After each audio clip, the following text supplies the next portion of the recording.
여러분 안녕하세요. 네 번째 의미입니다. 7월 11일 방송을 시작하겠습니다. 시장이 달려나갈 준비를 하고 있죠. 또한 찔끔찔끔 쏘고 있습니다.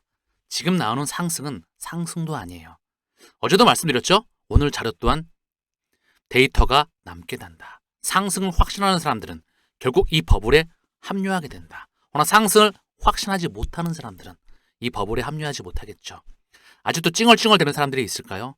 그러면 좀 더 찡얼찡얼 되다가 이번 상승장에서 돈을 좀 벌고 빠지시길 바랍니다. 제가 오랜 시간 동안 XRP 강의를 해왔어요. 현재 제 구독자님의 평균 평단가는 600원, 700원, 800원 동전대입니다. 그리고 이제 3,000원대를 넘어서 이번 상승장에서 과연 15,000원, 2만원, 3만원 어디까지 갈까요? 3만원까지 가게 되면 3,000원이면 싼 가격대이죠. 지금 나오는 상승은 아직 시작도 하지 않았다. 코인마켓 기준으로 해서 비트코인이 일주일 동안 9.17, 이더리움이 18.64. 제 방송을 보셨던 분들은 알고 계시죠? 제가 얼마나 이더리움을 강조했는지. 이놈이 움직이기 시작했다. 이제 수급이 먼저 움직이는 걸 미디어를 통해서 공식적으로 보여주고 있다. 얘가 튀어나간다. 그럼 뭐죠? 전체 코인 시장이 튀는 겁니다.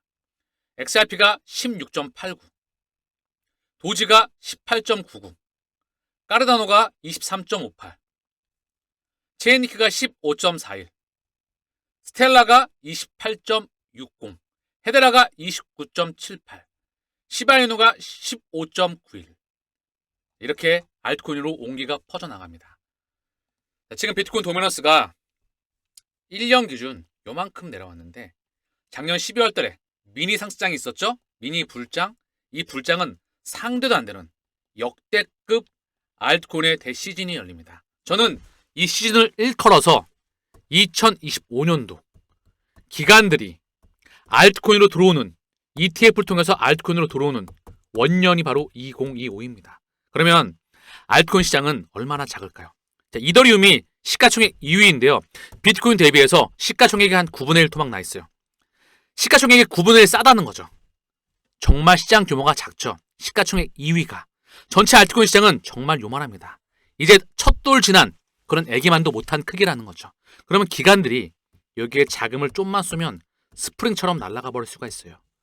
우리가 중요해야 될 지표가 하나 있는데요. 이더리움과 비트코인의 비율입니다. 지금 상승이 좀 나와서 요만큼이지만 아직 바스권을 못 들었어요. 그런데 이거를 전체로 보게 되면은요, 바닥권이에요. 이 지표가 중요한 이유는 뭐냐면 비트코인도 상승을 합니다. 상승을 하는데 비트코인보다 이더리움의 상승 비율이 높아져야, 폭발적으로 커져야 결국 이 바닥권에 근접했을 때 이더리움의 강한 상승폭이 나왔다. 이더리움에 대한 강한 상승은 결국 알트코인의 전체 버블장을 의미합니다. 이번에 여기를 뚫고 역대급 버블이 예정되어 있는 거예요. 고작 7개월, 8개월을 못 견디면 이 버블장에 합류할 자격이 없는 겁니다. 앞으로도 마찬가지고요. 자, 그러면 이더리움이 한번 볼까요? 이더리움이 박스권을 뚫고 지금 매물대로 뚫고 나갔다. 여기 매물이 없어. 비어있어. 여기도 매물이 비어있어. 쭉 급하게 내려왔기 때문에 매물 자체가 없습니다. 그럼 여기 비어있다는 거야. 여기 공간이 비어있다. 여기 뚫으면 바로 여기도 뚫어버리고 그냥 간다는 거예요. 그럼 볼까요? 이더리움을 누가 매집하고 있을까요? 다시 말씀드리지만 달러의 주인장이 매집하고 있습니다. 블랙록 1.58억 달러 이더리움 및 1.125 비트코인을 매집하였다. 중요한 건 비트코인보다 이더리움의 매집 물량 금액이 더 컸다는 거. 누가? 달러의 주인. 블랙록이 이제 이더리움으로 물량 공세를 조금 더 적극적으로 펼치는 것이다. 이거 하나에도 답은 나와 있어요. 아직도 의심하십니까? 알트코인의 대시즌을 말입니다. 누가 준비하죠? 블랙록이 준비한다. 블랙록 뒤에 누가 있죠? 연준과 페드와 뒤에 그림자 글로벌 금융 리스트가 있습니다. 블랙록은 이제 비트코인보다 이더리움을 더 많이 매수하고 있다. 이와 관련해서 아서에이즈가 일어나라. 이더리움이요. 때가 왔다. 일어나라. 치킨. 때가 왔다. 이더리움은 10,000달러까지 상승할 것이다. 10,000달러도 참고만 합니다. 10,000달러가 중요한 게 아니에요. 이번 상승장에서 그 파급이 역대급으로 치고 나갈 확률이 높습니다. 기관들이 들어오는 알트코인 시장에 들어오는 원년이기 때문에 그 기관들이라면 금융기관이죠. 일어나라 치킨은 암호화폐 미미로 닭이 날아오는 것에 빗대어 특정 자산의 가격을 급등을 예상할 때 일컫는 말이다. 이미 이더리움은 포우에서 포스, 채굴에서 지분 증명으로 전환하면서 증권성 시비에 휘말렸었습니다. 이더리움 현물 ETF가 승인이 났는데 왜 시장에 소외됐을까요? 그거는 반쪽짜리 승인이었다. 스테이킹이 포함되지 않았다. 허나 이제 스테이킹이 포함될 수 있는 기반이 마련되었다. SEC에서 스테이킹은 증권이 아니야. 공식화를 하고 있다. 포스 참여자들이 법적 명확성을 확보했다. 충분히 우리에게 힌트와 깜빡이와 시그널을 보내주고 있다는 거. 기득권은. 왜 블랙락이 비트코인보다 이더리움을 더 매집하는지. 달러의 첫 대장이 말입니다. 그리고 솔라나 ETF의 스테이킹이 승인해놨죠. 이더리움이 기대감이 업을 이루고 있다. 기간 자금 유입이 가속화될 전망이다. 이더리움 스테이킹 이것도 신청되었고 승인 가능성이 높아지게 되면서 이제 기관들이 본격적으로 들어오는 겁니다. 일어나라 알트코인이요. 일어나라 버블이요. 일어나라 아름다운 탐욕의 시간이요. 확신하는 사람들은 이 버블에 합류하겠죠. 누구를 만나느냐가 가장 중요한 겁니다. 시장의 맥을 짚을 수가 있어야 되기 때문에. 이더리움의 공동 창시자 조셉 루빈이죠. 컨센시스의 조셉 루빈이 이제 비트코인을 넘어서 이제 비트코인 트레저리, 비트코인 비축 이 시스템이 전 세계로 확장되어 나가잖아요. 이게 이더리움으로 고스란히 확장되어 나갑니다.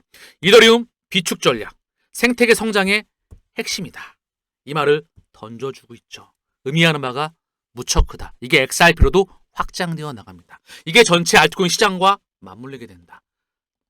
리플과 SE 소송이 완전 종료되었습니다. 그리고 리플은 연준의 마스터 계좌를 신청하고 있죠. 연준 역사상 처음이다. 리플은 전통은행의 라이센스를 신청하고 있습니다. 이 모든 것들이 하나하나 톱니바퀴 돌아가듯이 맞물리는 거예요. 그냥 움직이는 게 아니다. 탐욕의 시근과 시장의 알트코인 시즌의 버블과 맞물리는 겁니다. 다시 말씀드리고 싶은데 여러분들은 코인 시장에 왜 투자하시나요? 자, 보면 페드 발란스 시트, 즉 페더럴 리저브, 미국 중앙은행의 대차 대조표예요. 이 한 장의 통화 시스템이 끝났다는 것을 우리는 알려주고 있다는 것을 인지할 수 있어야 돼. 확신할 수 있어야 돼. 페드가 달러를 찍어가지고 미 국채 플러스 MBS를 매집합니다. MBS, 주택 모기지 저당 증권, 파생 상품이에요. 모기지 채권, 이게 주택담보대출인데요. 이걸 기반으로 MBS가 나옵니다. MBS를 기반으로 CDO, CLO가 나오죠. 뭐 주택담보부 저당증권, 부채담보부 저당증권, 자산담보부 증권 여러 가지가 있는데요. 광대하게 몇십 배, 몇백 배 레버리지된 뻥튀기 된 파생이 전 세계 금융기관으로 퍼져나갔죠. 미국 부동산이 붕괴가 되니까 전 세계 금융기관들이 이걸 보유하고 있다가 붕괴가 되게 되죠. 그래서 연준이 뭐 했다? 달러를 찍어서 직접 MBS를 미 국채와 매집한 그 대차 대조표가 바로 이 한 장입니다. 그럼 달러의 수명이 다했죠. 그래서 2008년도에 BTC 블록체인이 세계 최초로 모습을 드러내는 겁니다. 이 진정한 의미를 알고 있어야 된다. 미국 기준금리가 2008년도에 제로금리, 사상 최초의 가보지 않은 길, 제로금리로도 안 되니까 세 차례 양적 완화. 2020년도 코로나 팬데믹 때 제로금리와 함께 다시 한번 무제한 양적 완화. 이미 통화 시스템은 수명을 다했습니다. 이 의미를 알고 있어야 된다. 그래서 비트코인 백서예요. 비트코인 피어 투 일렉트로닉 캐시 시스템. 이 비트코인의 백서 또한 정확히 인지를 할 수 있어야 된다. 이거에 대한 부분은 시간이 많이 걸리기 때문에 이런 자세한 사항들이 멤버십에서 고작 월 7만 원에 영상 하나가 7만 원의 가치가 제공하고도 남음이 있다는 거.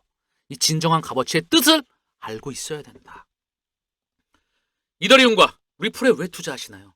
다시 말씀드리는데 리플은 5대양 6대주의 새로운 신생 동맥, 정맥, 모세혈관입니다. 이 범지구를 하나의 새로운 혈관으로 묶어버린다. 즉 가치의 인터넷을 만드는 게 바로 리플에 태어난 이유입니다. 2008년도에 BTC, 2012년도에 리플, 2015년도에 이더리움. 거기에 섹터별 대장 코인들이 실물 경제에 입혀지게 되면서 그게 새롭게 바뀌어나가는 그 현장에 드러나가고 있는 게 코인 투자해야 되는 당위성이라는 거. 이거와 관련돼서 깊이 있게 통찰할 수 있어야 된다는 거. 하나로 연결될 수 있어야 된다는 거. 고기 접는 방법을 제대로 배우셔야 되겠죠. 시장의 맥도 제대로 읽을 수 있어야 되겠죠. 저는 방송 자료가 근거로 남겠죠. 계속 말씀드렸지만 시장의 버블을 일관되게 강조하고 있다. 통화량이 사상 최대치를 찍어 나가고 있다. 직접 오셔서 체감해 보시길 바랍니다. 광대한, 그리고 광범위한, 그리고 맥을 짚는, 무릎을 탁 치는 그 원리를 제대로 배우시길 바랍니다.